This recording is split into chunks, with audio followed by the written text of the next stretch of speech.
आप क्या मतलब इतनी खिलाकियात से गिर गए कि आप फीमेल टीचर्स का नहीं आप यू कैन से कि आप उनका एहतराम कर पा रहे हैं। तो ये जो इतने मतलब जो भी हमारे मुल्क में इसका निज़ाम चल रहा है सर, ये मतलब हम मुआशी तौर पे तो डूब ही रहे हैं, हम इखलाकी तौर पे तो बहुत ज़्यादा डूब चुके ये हैं। जितने भी पुलिस वाले थे जिन्होंने मतलब मारा था वो भी किसी वक्त में स्टूडेंट्स थे। बिल्कुल सर, बिल्कुल। जितने भी पॉलिसी मेकर्स थे ये भी किसी वक्त में स्टूडेंट्स थे। सर मतलब 9-10 का बच्चा अब क्या गवर्नमेंट स्कूल से वो महरूम हो जाता है। तो सर साथ में ये बात करना चाहूँगा कि आप देख रहे हैं कि जो पेंशन के अकॉर्डिंग इनकी बात है, आपको पता है एक जो गवर्नमेंट मुलाजिम होता है उसका आखिरी जो जरिया होता है, उसकी एंड वाली जो लाइफ होती है वो इसी के ऊपर डिपेंड करती है कि उसको गवर्नमेंट पेंशन दे, ताकि वो उसे अपने अखराजात जो हैं वो सारे वो उन चीज़ों को पूरा कर। ना सिर्फ आपको डिग्री के लिए नहीं तैयार कर रहा होता है कि 10 पढ़ने के बाद आपको एक सर्टिफिकेट मिल जाएगा जिसका मतलब आपने मैट्रिक पूरा कर लिया। नहीं, टीचर आपकी अपब्रिंगिंग, आपकी कैरेक्टर बिल्डिंग भी करता है, आपकी अंडरस्टैंडिंग भी आपको देता है लाइफ में। कहते हैं कि टीचर को भी उतनी ही पे मिलनी चाहिए जितनी एक डॉक्टर इंजीनियर को। ये एक जगह पे मैंने पढ़ा था और उसकी वो रीज़न ये बताता है कि एक टीचर पूरी जनरेशन को प्रिपेयर करता है।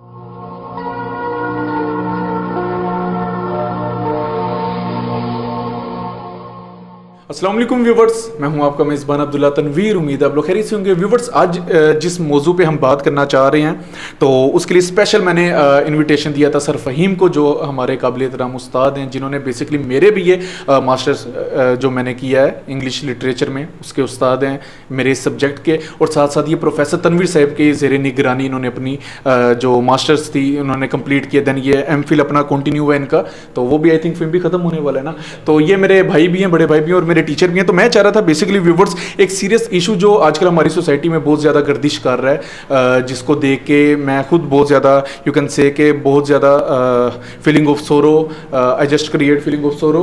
सो डेट्स वाई मैं चाह रहा था कि इसके अकॉर्डिंग लाजमी वीडियो बनाई जाए और इन चीज़ों पे, इन फैक्ट्स पे बात की जाए कि क्या ये चीज़ें सही हैं कि नहीं। सबसे पहले मैं बात शुरू करने से पहले मैं चाहूँगा कि आप ये वीडियो का मुलाहिजा कीजिए।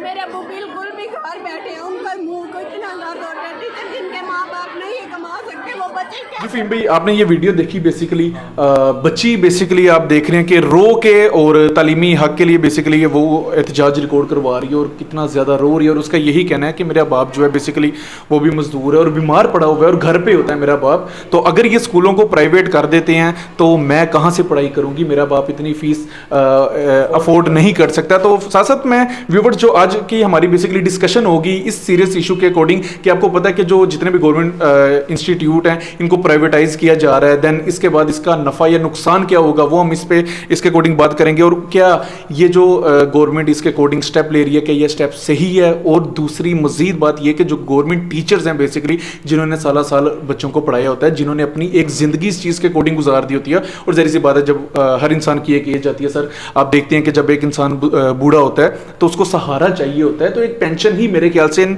लोगों के लिए वो वाहिद सहारा रह जाता है, क्योंकि इनके पास दूसरी स्किल नहीं होती है सिवाय पढ़ाई के।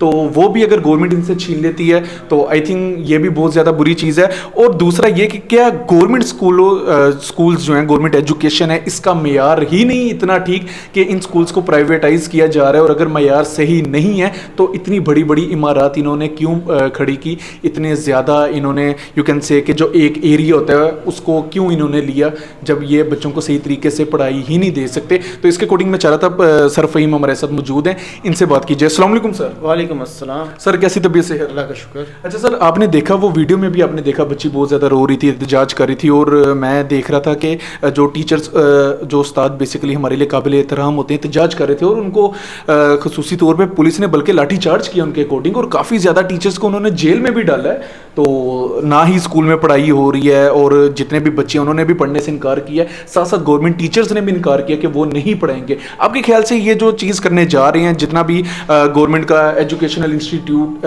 इंस्टीट्यूशन जो बने हुए हैं, लाइक यू कैन से कि स्कूल्स भी हैं, साथ कॉलेजेस भी हैं, तो सर ये इसको प्राइवेट करने जा रहे हैं, आपके ख्याल से क्या ये इनके लिए गवर्नमेंट के लिए एक बड़ा फैसला और क्या ये अहम कदम होगा? बिल्कुल होगा, लेकिन बात पता है क्या है, पहले ये सोचा जाए कि ऐसा करने की नौबत ही क्यों आई। उसकी वजह ये है कि मेडिकल फैसिलिटीज़ एंड एजुकेशन ये बेसिक नेसेसिटीज़ में से एक है, ठीक है ना। हमारे पास ये हॉस्पिटल्स की तो कमी है ही है, लेकिन अच्छे स्कूलों की भी कमी है। गवर्नमेंट स्कूल हमारे पास हर जगह पे हैं और उस पर माशाल्लाह तादाद बच्चों की बहुत ज़्यादा होती है, लेकिन उसके बावजूद हमारा लिटरेसी रेट कोई अच्छा नहीं है, ठीक है ना। जो अगर आप उस खबर को भी अगर पढ़ें तो उसके अंदर भी यही बात की गई है कि जो लिटरेसी रेट है वो हमारा बेहतर नहीं हो रहा, ठीक है, कि बच्चा मैट्रिक भी कर लेता है, उसको अंडरस्टैंडिंग होती ही नहीं है कि जो आम जो सब्जेक्ट्स हैं, हिसाब किताब है, कैसे करना है। सर ये मैट्रिक की अगर आप बात कर रहे हैं, मैट्रिक कर लेता है, लेकिन अब तो जिस तरीके के आप देख रहे हैं नासर पैदा किए जा रहे हैं, बच्चे का तो मैट्रिक भी मुश्किल है। मैट्रिक में यही तो बात है, इसलिए तो कहा कि ये कदम उठाने की नौबत ही क्यों आई। इसमें सारे टीचर्स बुरे नहीं हैं, ठीक है, कभी कभार स्टूडेंट गलत हो जाता है, ठीक है, लेकिन बीइंग अ टीचर उसका काम होता है उसको गाइड करना।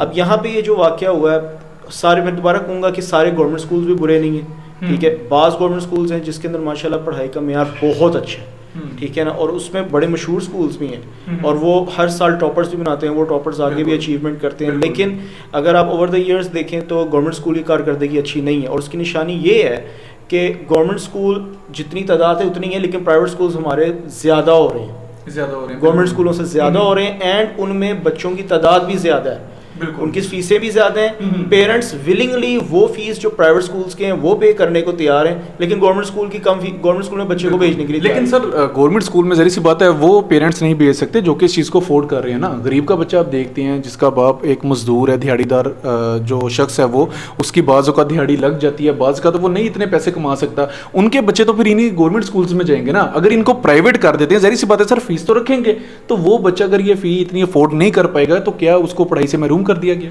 नहीं, ये बात है कि अब देखते हैं ना कि इसकी वो क्या स्ट्रेटजी रखते हैं। पहली तो हमें इसका भी खत्मी फैसला तो नहीं होगा, देखने की स्ट्रेटजी क्या रखेंगे ऐसे लोगों की। सॉरी आपकी बात काट रहा, अगर हतमी फैसला ना होता तो इतना ज़्यादा एहतजाज फिर क्यों रिकॉर्ड करवाया गया? दूसरी बात ये कि वो यू कैन से कि सर आप देख रहे हैं कि ज़ाहिर सी बात है जो किसी भी फील्ड में जाते हैं एक उस्ताद से पढ़ के जाते हैं, और पुलिस वाले भी जो थे नो डाउट वो भी किसी ना किसी उस्ताद से पढ़े हैं। तो मुझे एक चीज़ समझ नहीं है यार, एक चीज़ आप मेरी लाजमी क्लियर कीजिएगा, क्या उस्ताद सिर्फ डिग्रीज की हद तक होता है कि उनकी तरबियत भी करता है? अगर उस्ताद उनकी तरबियत करता है, बच्चा वो तरबियत हासिल नहीं कर पाता, तो क्या इसमें उस्ताद का डिफॉल्ट है या फिर बच्चे के अपने करैक्टर क्या है? दूसरी बात, मैं व्यूवर्स में देख रहा था कि काफ़ी हमारे जो टीचर्स थे उनको पुलिस वालों ने यू कैन से कि डंडे मारे, उन पर लाठी चार्ज किया, बकायदा उनको जेल में लेके गए। सर किस स्टेट में, किस रियासत में ऐसा कानून है कि आप उस्तादों को ही पकड़कर, आप उस्ताजा को ही पकड़कर आप इनको जेल में मुंतकिल कर दें? ये जो आपने कहा ना कि उस्ताजा को मारना, ये हर लिहाज से गलत है, लेकिन एट द सेम टाइम अगर देखा जाए तो उस्ताजा ने भी ऐसा रास्ता इख्तियार किया, ठीक है, एहतजाज करना उनका हक है, ठीक है, लेकिन बाज़ जगहों पे देखा गया जी कि उन्होंने पथराव वगैरह भी किया, उसके रिटेलिएशन में उनको ये काम करना पड़ा। लेकिन फर्स्टली अगर इसका मैं देखा जाए तो ये कहूँगा कि एक उस्ताद को सड़क पे निकलना ही क्यों पड़ा, क्लासरूम से निकल के उसको सड़क पे जाना ही क्यों पड़ा? सर यही तो अलमिया है हमारे मुल्क का। आप देखें कि एक उस्ताद अगर सड़क पे आ रहा है तो बच्चा अगर तालीम के हक के लिए आ रहा है तो वो किस वजह से आ रहा है? आपने देखा भी रिसेंट इन्होंने मास्टर्स की डिग्रीज के अकॉर्डिंग व्यूवर्स आप देख सकते हैं कि इन्होंने बंद किया, बैन किया, उसके बाद ये बीए के अकॉर्डिंग आ रहे थे, और अब तो सर आप देख रहे हैं मिडिल लेवल पर ही ये बच्चों से तालीम छीन रहे हैं। तो साथ साथ हमारे जो कंट्री का मोटो होता है वो यही होता है कि हम अमन चाहते हैं। आपको पता है हमारा मुल्क माशाल्लाह इस चीज़ में काफ़ी आगे है कि वो अमन का पैगाम देता है। तो सर अगर ये चीज़ें ही बच्चे को जो उसकी तरबियत होगी, उसके बाद उसको जो इल्म फराहम किया जाना चाहिए था, अगर वो इल्म ही नहीं फराहम किया जाएगा तो सर बच्चा अमन पसंद कैसे बनेगा? बात फिर भी दोबारा मैं एक और बात के ऊपर आपकी तवज्जो दिलाना चाहूँगा कि जब कोई टीचर, कहते हैं कि टीचर को भी उतनी ही पे मिलनी चाहिए जितनी एक डॉक्टर इंजीनियर को, ये एक जगह पे मैंने पढ़ा था, और उसकी वो रीज़न ये बताता है कि एक टीचर पूरी जनरेशन को प्रिपेयर करता है, ठीक है ना, लेकिन एट द सेम टाइम अगर एक टीचर के किरदार को देखा जाए ना, तो हमारे यहाँ के टीचर्स कुछ जगहों पे आके अपनी जो है ना जिम्मेदारियों से हट जाते हैं, ठीक है। अगर मिसाल है कि 100 बच्चे क्लास में पढ़ रहे हैं, उन 100 में से 98 बच्चे पास होते हैं, 2 बच्चे फेल होते हैं, टीचर कहते हैं it's not a big deal, ठीक है, अगर वो 2 बच्चे फेल हुए इसकी गलती थी, ठीक है ना, वो उसको ये एज ए पर्सनल नहीं लेते कि अगर वो 2 बच्चे फेल हुए तो वो उनके भी तो टीचर है। वो कहते हैं ठीक है 98 बच्चे ठीक है मैट्रिक करके निकल गए हैं, आगे इंटर कर लेंगे, ग्रेजुएशन कर लेंगे, ये 2 बेशक रेडी लगाएं, इट्स ओके, कोई मसला ही नहीं। लेकिन सर कहीं ना कहीं स्टूडेंट का भी आपको पता है बाज़ औक़ात खुद का भी किरदार ऐसा होता है कि वो पढ़ना ही नहीं चाह रहा होता। उस्ताद तो आपको पता है काबिल उस्ताद जो होता है काफ़ी मेहनत करता है, उसके बाद भी रिजल्ट ना मिले तो मेरे ख्याल से ये तो स्टूडेंट का अपना भी यहाँ पर इशू आ जाता है। तो सर साथ मैं ये बात करना चाहूँगा कि आप देख रहे हैं ये जो पेंशन के अकॉर्डिंग इनकी बात है, आपको पता है एक जो गवर्नमेंट मुलाजिम होता है उसका आखिरी जो जरिया होता है, उसकी एंड वाली जो लाइफ होती है वो इसी के ऊपर डिपेंड करती है कि उसको गवर्नमेंट पेंशन दे ताकि वो उससे अपने अखराजात जो हैं वो सारे वो उन चीज़ों को पूरा कर सके। तो ये पेंशन को ही सर रोक रहे हैं, आपके ख्याल से क्या ये सही फैसला है? इससे पहले जो आपने बात की है ना कि कहीं पे स्टूडेंट भी गलत होता है, हाँ जी, स्टूडेंट कई जगहों पे गलत भी होता है, लेकिन at the same time as a teacher, as a educator, उसका अगर एक बच्चा नहीं पढ़ता, उसका काम है कि कोई भी ऐसी टेक्निक, कोई भी ऐसा रास्ता, कोई ऐसी नई फ़िलासफ़ी निकाले और वो बच्चे के दिमाग में वो चीज़ डाले, तभी तो वो एजुकेटर का रोल अपना पूरा अदा करेगा। जब वो वही बात है कि जी काफ़ी बच्चे साइड पे हो गए, पढ़ के पास हो गए, 2 बच्चों से वो कहता है कि ठीक है कोई बात नहीं, अगर नहीं करते, तो ये उनका फेल, एक personally as a teacher, as a educator ही फेल्ड, ठीक है ना। उन बच्चों को, उसका काम है कि उन बच्चों को पढ़ाए, ठीक है ना। अब अगर आप कोई दूसरी कंट्रीज़ के अंदर देखते हैं जहाँ पे लिटरेसी रेट हमारी कंट्री से अच्छा है, आप वहाँ नोट करना कि वहाँ पे अगर कोई बच्चा नहीं पढ़ना चाहता ना, टीचर थोड़ी सी एक्स्ट्रा एफर्ट डालता है। वो क्यों? वो कहता है कि कोई बात नहीं, अगर नहीं पढ़ना चाहता या अगर वो पढ़ भी नहीं पाता, लेकिन वो उसकी क्या कहते हैं, अपब्रिंगिंग इस तरह की कर देता है कि अगर वो बाय एनी चांस फेल भी हो जाए, वो एज इन करेक्टर बहुत स्ट्रांग होता है। ये एज ए टीचर ना सिर्फ आपको डिग्री के लिए नहीं तैयार कर रहा होता कि जी 10 पढ़ने के बाद आपको एक सर्टिफिकेट मिल जाएगा जिसका मतलब है आपने मैट्रिक पूरा कर लिया, नहीं।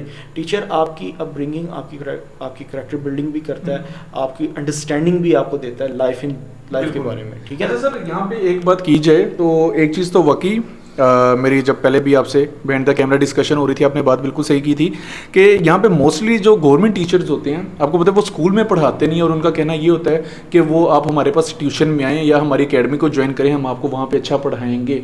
तो क्या ये चीज़ सही है? ये चीज़ गलत है।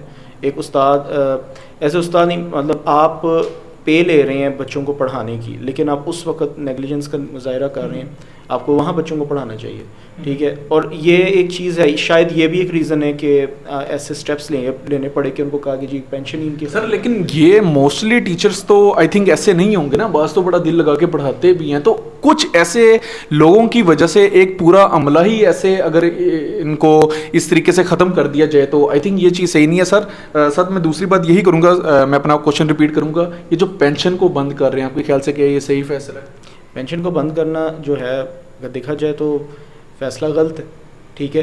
लेकिन बात हर जगह पे एक क्वेश्चन हमें बार बार ज़रूर पूछना चाहिए कि वाई ऐसी करने की नौबत ही क्यों आई हमें शुरू में, ठीक है ना। अगर टीचर्स अपने जो थे अपने हकूक़, अपनी रिस्पॉन्सिबिलिटीज़ का ख्याल रखते, मतलब ये जितने भी पुलिस वाले थे जिन्होंने मतलब मारा था, वो भी किसी वक्त में स्टूडेंट्स थे, बिल्कुल सर, बिल्कुल। जितने भी पॉलिसी मेकर्स थे ये भी किसी वक्त में स्टूडेंट्स थे, बिल्कुल। तो एकदम अगर आप नोट करें, ये भी किसी टीचर से, किसी स्कूल से या किसी गवर्नमेंट, तब मेरे ख्याल से जब ये पढ़े होंगे तब गवर्नमेंट इंस्टीट्यूशन ही होंगे, ठीक है। और जब ये आगे आए हैं तो अब वो लोग खुद प्रेफरेंस देते हैं प्राइवेट इंस्टीट्यूशन को गवर्नमेंट के ऊपर। उसकी रीज़न क्या है? इसका मतलब है कि गवर्नमेंट इंस्टीट्यूशंस के अंदर, जो गवर्नमेंट स्कूल्स हैं, उनके अंदर पढ़ाई का मेयार कम हो रहा है। ठीक हो गया सर, हम बात करते हैं अगर प्राइवेट स्कूल्स की, नो डाउट काफ़ी बड़े बड़े इस वक्त स्टैंडर्ड के स्कूल हैं, लेकिन सर अब ये भी तो देखें ना, अब वो बच्चा जो इस चीज़ को अफोर्ड ही नहीं कर सकता, जिस तरह आप गाँव देहात के बच्चे देखते हैं, अब जाहिर सी बात है हर बंदे का भी बिजनेस इतना स्ट्रॉन्ग नहीं होता कि वो बड़े बड़े इंस्टीट्यूशंस को जाके ज्वाइन कर ले, तो वो बच्चे किधर जाएंगे? आपने बड़े इंस्टीट्यूशन को ज़रूर ज्वाइन करना है। सर छोटे इंस्टीट्यूशन भी अगर हों तो प्राइवेट हों, जरी सी बात है प्राइवेट और गवर्नमेंट में काफ़ी फ़र्क तो होगा, फीसिस में काफ़ी फ़र्क होगा, तो वही मेरा फिर से ये सवाल होगा कि जो गरीब बच्चा है, जो दिहाड़ीदार बाप का एक बच्चा है, वो किधर जाएगा अगर ये स्कूल को प्राइवेटाइज कर देते हैं? जरी सी बात है, आपको पता है फीसिस तो बढ़ाएंगे, जहाँ पे एक बच्चे की ये 10 रुपये ले रहे थे वहाँ पे तकरीबन हज़ारों में फीस तो करेंगे, तो सर वो बच्चा फिर किधर जाएगा? क्या बच्चे का साल ज़ाया हो जाएगा? और कोर्स के हवाले से अगर हम बात करें सिलेबस, तो क्या सिलेबस को भी ये चेंज करेंगे? अच्छा, इसमें सिलेबस को चेंज करने की कहीं बात नहीं है। जाहिर है कि कोई भी स्कूल होगा वो प्राइवेट स्कूल एसोसिएशन के अंडर आ जाता है, फिर अगर प्राइवेट स्कूल वो बनेगा फिर उनको भी आपके एजुकेशन मिनिस्ट्री को जवाबदेह होना पड़ता है, ठीक है ना। आपकी एजुकेशन मिनिस्ट्री जो आपकी कोर्स करिकुलम वगैरह रेडी करती है, जो आपको बताती है आप क्या चीज़ स्टडी करेंगे और स्टडी करने के बाद आपने क्या किस तरह एग्जाम देना, ये सारा क्राइटेरिया वो लोग डिसाइड करते हैं।